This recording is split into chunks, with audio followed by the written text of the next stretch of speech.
What was the first one again? I'm the most indecisive person. Something like that. Rupert Grint, hello, sir. How you doing? Congratulations, a knock at the cabin. Thank you very much. It's nice seeing you in person to hear you with an English accent again, because me and my missus have been binging out on Surfing over the last few weeks, and I saw you in this.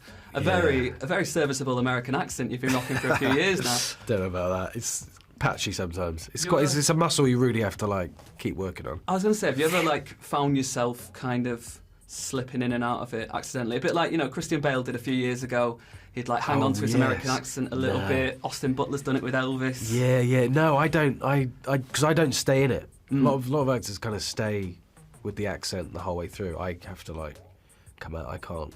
But actually, when you're in America, when you're ordering at a drive-through, you have to speak American because they don't understand certain words. So it's it's a funny thing to kind of get used to, but it's great because it kind of lowers you deeper into the character and you kind of lose yourself a lot more. So it's helpful in that way. Speaking about losing yourself, you've always seemed like a pretty kind of good-willed guy, and we knew you from the Potter movies, where you're a kind of beloved character, very likeable.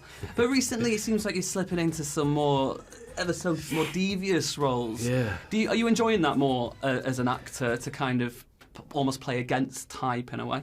I guess so. Yeah. It's never really a conscious thing, but it's kind of worked out that way, and I love it. It's a genre I've always loved.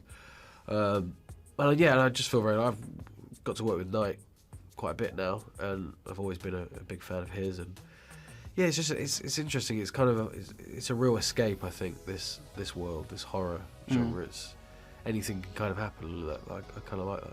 I asked Knight why Rupert Grint is now his new muse. By the looks of it, he just said just because he's a really nice guy and likes to work with him. Is this just serendipitous in a way that you guys have seemed to have built up this working relationship that seems to be bearing fruit on multiple levels? Yeah, I think so. Yeah, we get on really well, and I think it's great. We have this kind of shorthand. I know exactly what Knight wants, and I just love being on set with him. He's great. He's despite the material, he's a very light-hearted guy and has an adorable giggle.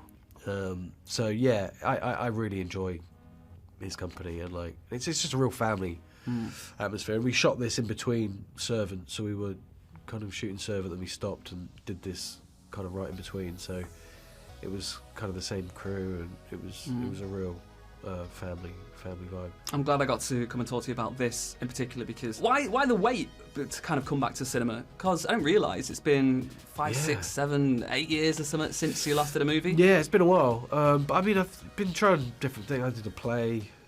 I've done a lot of TV. I like TV because TV is kind of similar to what I did in Potter. You kind of have this long journey throughout a whole series of shows. You can really kind of flesh out a character. So film is a lot more. You don't have that much time. So I do like TV, but it's nice doing a movie again. There's something kind of quite magic about it. And I've been ending all these interviews with a choice. The film is about making difficult choices. Sure. So I'm giving you a choice of which question to answer, and one of which is, what is the most difficult choice that you've ever made in life or career? Okay. Could get quite deep. Yeah, so that's one choice. That's one choice, yeah. One choice, or if the world was going kaput after 24 hours, what would you choose to do with yourself? Oh, both. That's a hard choice. The choosing of the question. What was the first one again? The first one was what's the hardest choice you've made? Choice I've made? Yeah. Okay, let's have a go at that. Hardest choice I've ever made. I don't know. I feel like I'm the most indecisive person. Every choice is a difficult choice, even pizza or Chinese. Yeah. Well, pizza usually. I don't know. I'd say every choice. Every choice. I guess choosing between TV and film, I guess, is a big one. When you're looking at, you've got 12 months ahead of you, what you're going to commit to. True. Yeah. So maybe going down the TV route a few years ago was but it doesn't sound like that was a particularly hard choice to make. No, that wasn't actually my choice.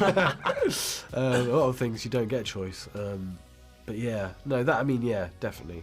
Well, I'm glad. I'm sure many people in the cinema will be glad to see it back on the big screen, as much as we'd like seeing it on the small one as well. And I really enjoyed this, so good luck with it. And hopefully I'll catch you on the next one. Great. I'll see you then. Cheers, fella. Cheers.